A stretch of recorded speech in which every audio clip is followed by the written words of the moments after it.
On December 2nd, her 22nd birthday, she suddenly stopped responding to messages. Her father sent her several happy birthday messages, but she didn't reply. Something completely out of character. CCTV footage captured a young couple entering a casino in Auckland, New Zealand. The man was 26-year-old Jesse Kempson, a local from the area, and the woman was Grace Millane, a 22-year-old backpacker from the UK celebrating her birthday. The two had matched on Tinder and decided to meet up to enjoy the evening together. Sadly, this night ended in tragedy, with a large amount of CCTV footage revealing the events that unfolded.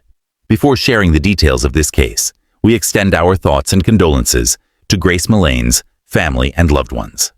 Grace Millane, 22, was from Essex, England.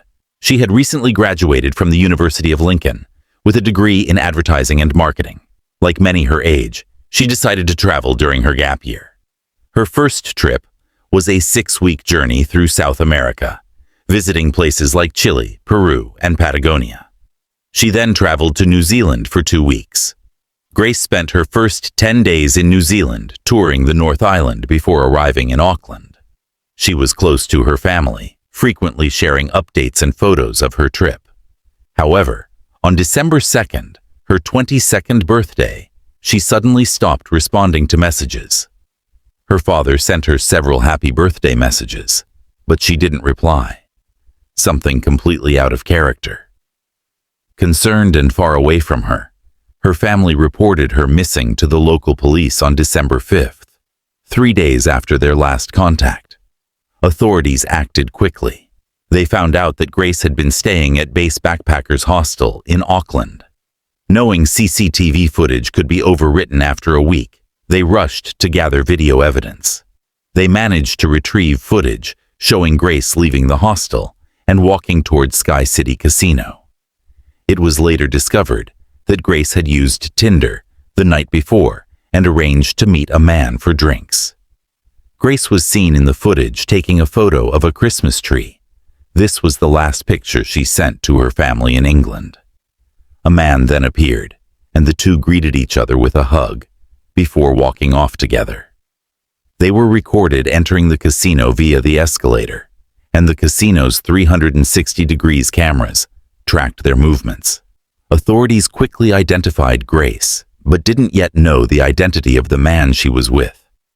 After checking Grace's social media, police noticed the most recent comment on one of her posts was from an account named Jessie Shane. Upon investigating the profile, they found that the account's profile picture matched the man in the CCTV footage. The man was positively identified as Jesse Kempson, who was promptly brought in for questioning. During questioning, Jesse described the events of the night. We drank a lot of cocktails at the burger bar, and we were having good conversations. Yeah. After leaving the Sky City Casino, the pair went to another bar. CCTV footage showed them there, appearing relaxed and enjoying themselves. About an hour later, Jesse paid the bill, and the two left to go to a third venue. The footage showed Grace and Jesse talking, hugging, and even kissing. At one point, Grace texted a friend back in the UK, saying how well things were going. Tragically, this was the last message she ever sent. When asked about the evening's end, Jesse said, "There was a hug, a kiss on the cheek, and a thanks, nice meeting you." I said, "Let me know about tomorrow." There was a hug and a kiss on the cheek, and a thanks, nice meeting you. And then I said, "Let me know about tomorrow." And she said, "Okay," and then she kept walking. So at what point do you remember being back at your The next day. The next day. What time was that? I woke up about 9, 10 o'clock. Mm-hmm. Yeah. You woke up at about 9 or 10 o'clock. In the morning. You were in the morning. Yeah. And you were in your apartment. Yeah. Jesse claimed that after parting ways with Grace, he went to another bar, drank heavily, and couldn't remember anything else. until waking up around 9 or 10 a.m. the next day.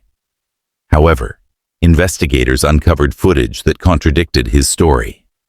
CCTV showed Jesse entering a lift at the City Life Hotel, where he was staying, at 8:08 a.m. He was later seen at a store called The Warehouse, purchasing a large suitcase. With the suitcase in hand, he returned to his hotel room.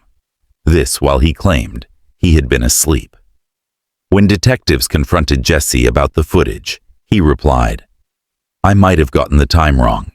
If you're assuming I used the suitcase for something, I still have it in my room." Authorities searched Jesse's hotel room and found the suitcase, but nothing suspicious at first glance. Up at 9 o'clock, which is a pretty positive statement, Yep. and walking in With a suitcase that I still have in my room. clearly under your own steam. Yep. Okay. Explain that. I might have got the times wrong. But if you're assuming that I was using that suitcase for something, I've still got that suitcase in my room. Without enough evidence to hold him, Jesse was released, as local laws require a charge to detain someone. The investigation pressed on, and detectives reviewed more CCTV footage. They found Grace entering Jesse's hotel room with him, but she was never seen leaving. The next morning, Jesse was caught on camera buying bleach, gloves, and cleaning supplies at a supermarket. An hour later, he was seen taking an empty luggage trolley up to his room, then returning with it loaded and struggling to move it due to its weight. Later, he hired a car from Apex Car Rentals for 24 hours. That same afternoon, after presumably cleaning his room, he was seen leaving the hotel again. In a disturbing turn, Jesse arranged a date with another woman through a dating app and met her at a bar. During the date, he told her a strange story about a man who accidentally killed a woman during rough sex and remarked, "Isn't it interesting how one mistake can ruin your life?" Feeling unsettled, the woman ended the date early. Meanwhile, detectives continued gathering evidence. More CCTV footage showed Jesse buying industrial carpet cleaner and taking it to his hotel room. Shortly after, he was seen wheeling a fully loaded trolley containing a suitcase out of the hotel. The evidence mounted against Jesse. Investigators discovered footage of him driving the rented car to a remote area called the Waitakere Ranges. He stopped at a hardware store to buy a shovel and other items, likely to avoid suspicion. After this, he was off camera for several hours. Later, he was seen at a car wash, cleaning the vehicle and a shovel, with brown water visibly running off the car mats. When confronted, Jesse admitted, "I remember putting Grace in the suitcase. I was in shock the whole time." Started having, I guess, more violent sex. We ended up on the floor. And we kept going on the floor. Then she took a photo of my genital area. And so I obviously took photos of her too. And then we kept going. And she told me to hold her arms tighter. And then she told me to hold her throat. I woke up the next day and I saw that she was lying on the floor. I saw that she had blood coming from her nose. I screamed, I yelled down at her and I tried to move her to see if she was awake. You found Grace deceased. Yeah. How long did you make any efforts to resuscitate her? I was trying to shake her. I was listening to see if her breathing was coming through. Uh-huh. And that's when I panicked because I couldn't hear, and she was cold. Around 1:29 a.m., Searches included hottest fire, rigor mortis, and Waitakere ranges. Authorities also found explicit photos of Grace's lifeless body on his device, taken after her death, robbing her of dignity, even in death. The post-mortem revealed that Grace had been strangled for 5 to 10 minutes. I remember pulling off after a reservoir into a stop zone. I went into the bush. I dug a hole. We're going to head out of here very, very soon, and you're going to take us to where you've buried him. Yeah. So we'll likely be exhumed tomorrow. Okay. At some point. And after that, a pathologist, a specialist doctor, will perform a post-mortem.